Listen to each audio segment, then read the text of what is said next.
Na-statement si President Duterte nga touching kayo, ingon siya, dili ko muwib ko sa kong right sa pagtambong sa confirmation of charges sa ICC. Una, tungod kay di jud ko mudawat nga dunay jurisdiction ang ICC sa akong pagkatao.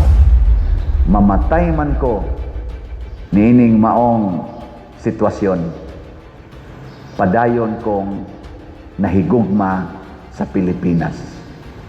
Ana siya. Pasabot, kung mahisgot siya sa Pilipinas, apil ang mga kontra niya. Wa siya mangayog tabang. Wa siya mangayog support. Wa gani siya moingos mga Pilipino, alsa na mo, pagrally na mo para maluwas ko dili. Wa.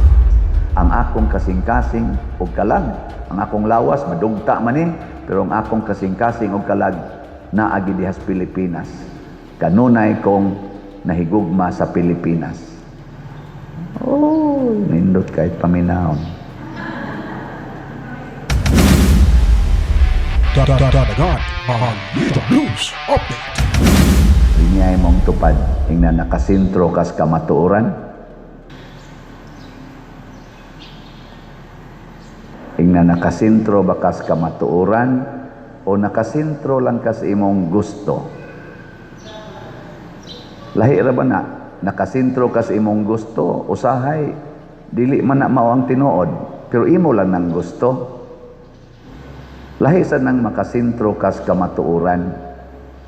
Mao bitaw diri sa atong ebanghelyo, ang gitudlo ni Hesus mao ang pagampo kining gitawag natog amahan namo, our Father. Ug ang iyang gisintro nga iyang paripit sa ebanghelyo kining pagpasaylo sa nakasala nato. Ug unsa may iyang emphasis, ingon siya, kon pasayloon ninyo ang nakasala kaninyo, pasayloon usab kamo sa inyong amahan nga atua sa langit. Apan kun dili ninyo sila pasayloon, dili usab kamo pasayloon sa inyong amahan nga atua sa langit. Kinsay mooyon ani, taas ang kamot. Taas yan. Ang kanang wa mo isa, wa mo mooyon. So posible na mong maimperno.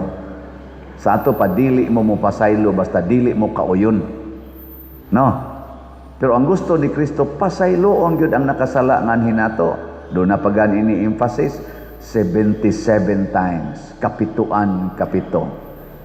Nganong mao man ay emphasis ni Kristo aron makit-an nato ang kamatuoran.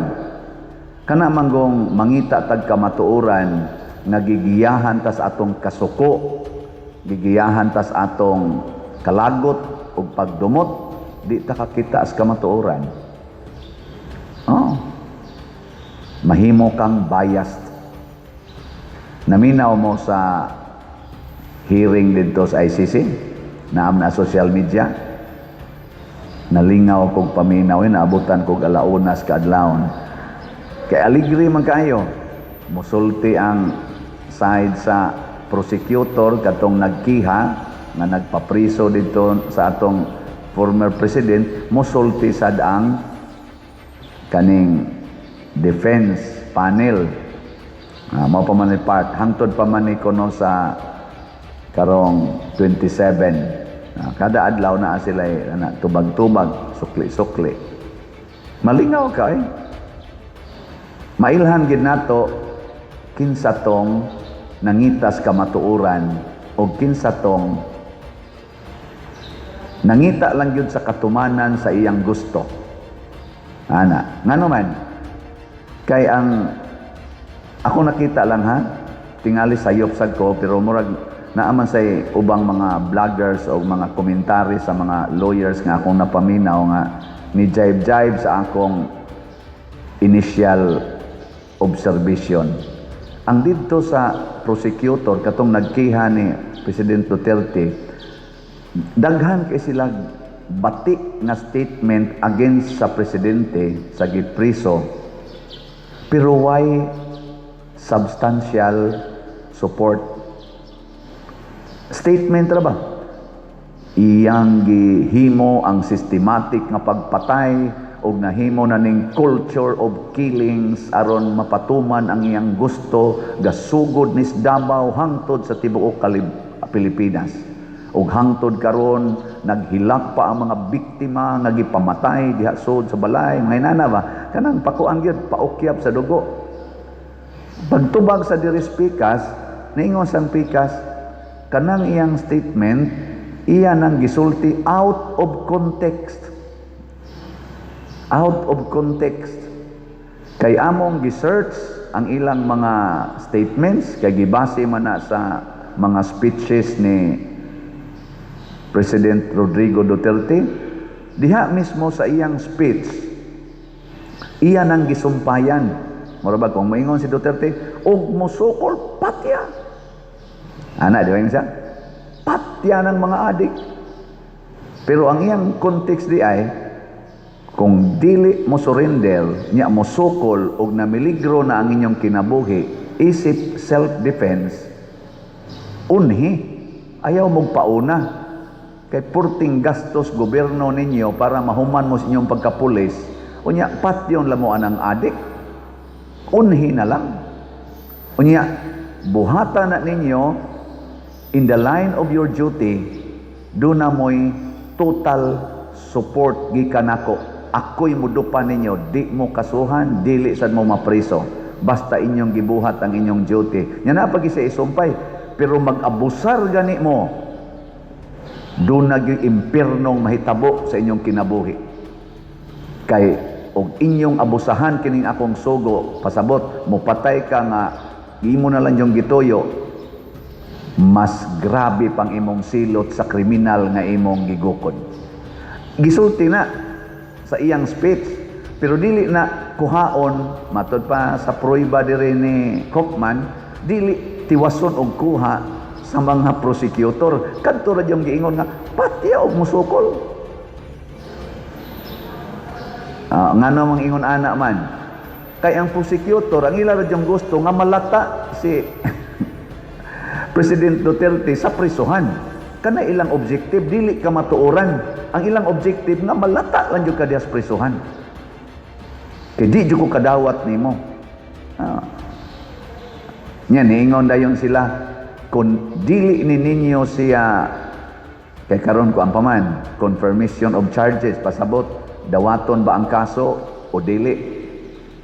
Mao pa man ron ang ilang stage sa aning ilang step by step man na. Ang sunod ana og dawato na ang kaso, mao na to ang kuan na gyud unsay tawag na litigation naman tingay na. Di man ta lawyer. Niingon sila didto sa ilang speech ang prosecutor, kung dili gani ninyo tagaag higayon nga mahiring gining kasuha, inyo ning dili ninyo i-confirm ang charges. Ingon ana pagkasulti tingali. Dili ninyo i-confirm ang charges, maglakaw ni nga malipayon ug magpadayon ang iyang virus, ang virus ni Mr. Duterte nga naka-influensya na og millions of Filipinos kaning virus of impunity. Kana bang magsalig na lang nga dili ko mapreso bisag mo patay kog tao, mo nang kuno nga virus. And there are millions of clowns, Duterte clowns sa Pilipinas. So ang tanan nga ni pabor kuno ni President Duterte, mga clown sa Duterte, mga bloodthirsty people nga nangandoy ra gyung mopatay. Mo na ilang accusation. Mo na ipadayon gining hearing, prisuha gini siya aron di na manakod ang iyang virus. Aning virus sa paghigugmas pagpatay. Natubag sa diri ang Pikas, ingon sa to siya, kon ang gipasabot sa prosecutor duna gi instruction ug duna say desire si President Duterte nga mopatay, ila ginang pruibahan. Pero why usas ilang mga witnesses nga mihimo og statement, ila namang gi-review ang mga kuan kunuhay. Lahi man dito kay ihatag manimo ang inyong mga statements sa witnesses, reviewhon sa speakers, inana ba? Una pa sila mag-hearing. Wa kuno, zero kuno nga naay usa ka witness nga niingon I personally witness nga duna gyoy gisulti si President Duterte nga duna siya pangandoy or duna siya instruction na patya lang gid ng tawhana. Wa may usay nga nana. Ang giingon kasagaran gyud didto nga ilang observation nga gisulti niya nga patya, pero wa siya instruction nga patya na ninyo. Na karon ila dayong tagaag solusyon nga ang gisulti ni President Duterte war on drugs o niya kinahanglan na kanini ang sumpuon ang drugas aron dili na mukuyanap ang kining mga gitawag na to criminality sa atong nasod nga mausay ni hatag og dakong problema sa laing mga nasod labi na sa Latin America ug uban pang mga lugar. Sumpuon gyud ang drugas. Unya ang iyang prueba nga si President Duterte nagsulti ani para sa mga Pilipinos, iya dayong gisite sa Diris Prosecutor na ang Davao killing field na siya sa mga criminals. Pero human sa paglingkod ni President Duterte og duha ka dekada didto kay gisigihan siya re-elect sa mga tao, ang Davao karon nahimo ng one of the most peaceful cities not only in the Philippines but in the world. Recognize siya, equivalent siya sa mga Singapore, Japan, equivalent siya diha ang Davao. Unya kun ang gi-spread ni Duterte ang virus pas killings, hangtod karon gasige pa untag pinatyanay sa Davao. Hangtod karon gasige pa untag pinatyanay. Di ba? Unya pagkalingkod sa niya din hinato sa atong nasod, matod pa atong Kaufman, nagpadayon ang iyang pagpakigubat sa drugas aron mapanalipdan ang kinabuhi sa katawhan nga Pilipinos. Ug tungod ana, wa gyud mawagtang ang gugma sa mga Pilipinos. Majority sa mga Pilipinos nagtawag gid niya og tatay. Ana, ug unsa may prueba? Matod pa niya ni Kaufman, ang rating ni President Duterte way us gikas paglingkod hangtod pag retire. Pero kining nag-accuse niya, iyang gisite si Bongbong Marcos o si Remulla, kay mo may gisite sa defense, katong prosecutor, pulos way klaro ang ilang inistoryahan. Iyas ang gisite dito nga si President Bongbong Marcos naagid say official statement nga gipirmahan o gianunsyo sa tibuok Pilipinas nga dili gid ta mo cooperate, dili siya mo cooperate sa ICC nga modakop ni President Duterte. Di siya mo cooperate. Pero ang resulta ni cooperate. Si Crispin Remulla kanarong atong DOJ kay mao may gibasihan nga statement niya nga di na jud kuno ma-prosecute si President Duterte dinhi kay ang influensya kuno President Duterte makalimpyo sa mga ebidensya, why police nga mo go against niya, why witness nga mo go against niya. Kay porti jud kuno ka powerful ni President Duterte dinhi sa Pilipinas, mo nang di siya pwedeng anhi dinhi i-hearing dadong gi siya ICC. Kay di si wa gi powerful, mas powerful niya diri si more control niya tanan ba ana. Sa may tubag sa prosecutor ningon sila nga kanas Crispin Remulla otro sa nangwa gioy baruganan kay didto sa hearing sa Senate iyasan nang gisulti di gid ta mo cooperate, pero naa sila nakuha nga ebidensya telephone calling. Wala niya gisulti kinsa, upat ka tao nga nag-istorya kuyog ni Remulla, telephone conversation, nga nag-discuss sila unsaon nila paghimo ang systematic nga pagdakop ni President Duterte nga mapadangad to sa dahig.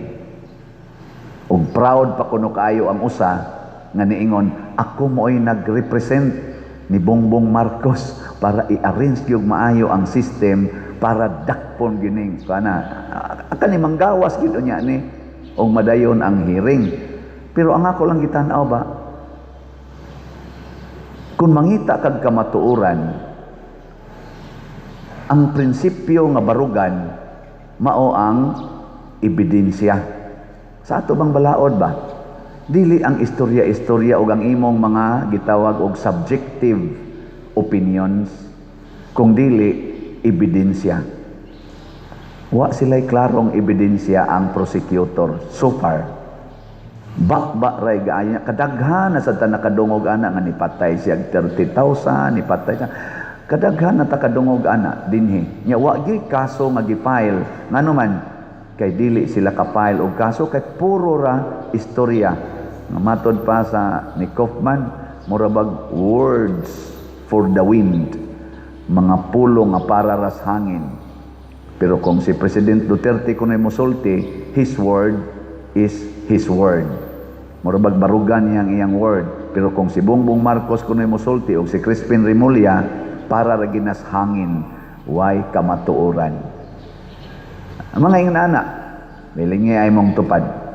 Ingna, mubarog ka sa imong pulong. Barugan na ni mo imong pulong. Unya, kaniingon man mo nga ang slot mo'y atong solusyon, aning atong mga project. Mubarog mo ana, dili.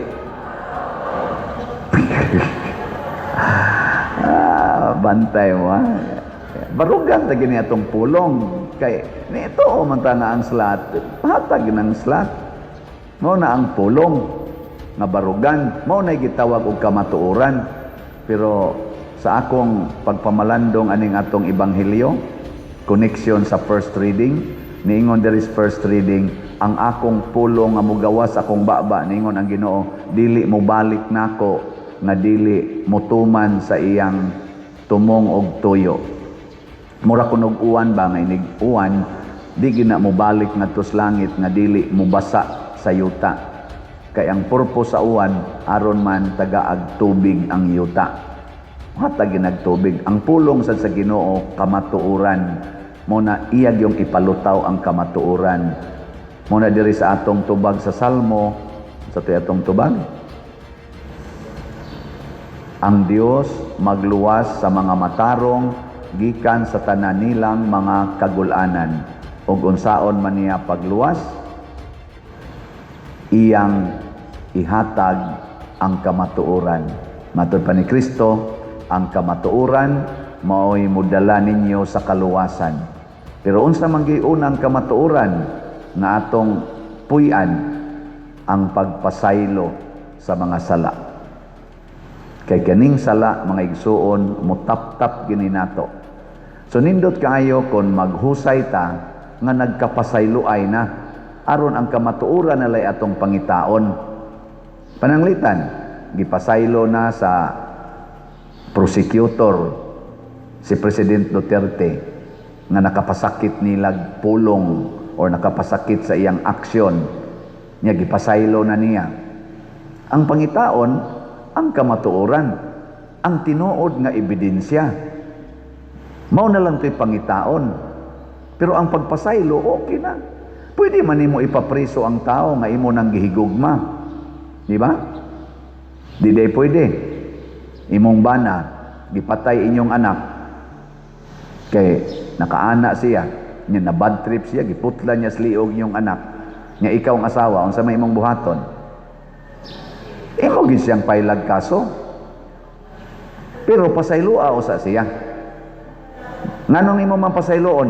Kay nadrugas man. Mao tong nakasa. Nakaron, yan okay kang musulti nga, pwede ra gid siyang presohon. Nga naman, nakasama man. Pero wa man say problema og presohon siya kay di man mohunong ang imong paghigugma niya. Isip bana. Mao na pasabot ni Kristo. Ang Ginoo mga igsuon, mutugot nga maadto tas impierno. Kay nakasaa man ta. Pero ang iyang gugma, dili mohunong sa paghigugma nato bisag tuan na tas impierno. Di man siya mausab. Kana bang paghigugma ba? Isip imong igsuon, i-maintain gid na kay mao ginay basic truth nga managsuon ta. Na statement si President Duterte nga touching kayo, ingon siya, dili ko muwib ko sa akong right sa pagtambong sa confirmation of charges sa ICC. Una, tungod kay di jud ko mudawat nga dunay jurisdiction ang ICC sa akong pagkatao. Illegal gid ning pag-kidnap nila nako o pagpadala diri. Iya gid nang gibarugan. Ikaduha, dili muhangyo ko nga respetuhon ang akong kalinaw diri sud sa silda nga ilang gibutangan nako. Malinawon siya. To ako no sa silda. Iya na nang gidawat.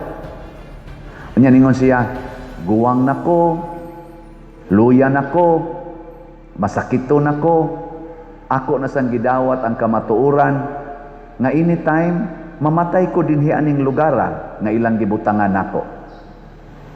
Para sa mga tao nga nangandoy nga mahitabo ni nako, pasabot nga mamatay siya didto, hinumdumin ninyo nga ang akong kasing-kasing o ang akong kalag kanunay giyong naas Pilipinas. Mamatay man ko niining maong sitwasyon, padayon kong nahigugma sa Pilipinas. Ana siya. Pasabot, kung muhisgot siya Pilipinas, apil ang mga kontra niya. Tibuok yung Pilipinas ang iyang gimahal. Dili lang para sa iyang kaugalingon. Nya na ni comment nga attorney. Tanawa ragod ang statement ni President Duterte, wa siya mangayog tabang, wa siya mangayog support, wa gani siya moingos mga Pilipino, alsa na mo, pagrally na mo para maluwas ko diri. Wa. Iya rag yung giangkon ang tanan hangtod sa kamatayon. Pero iyang assurance, nahigugma gyud ko ninyo, nahigugma ko sa Pilipinas. Ang akong kasing-kasing o kalag, ang akong lawas, madugta man pero ang akong kasing-kasing o kalag, naagi dihas Pilipinas. Kanunay kong nahigugma sa Pilipinas. Oh, nindot kahit paminaw.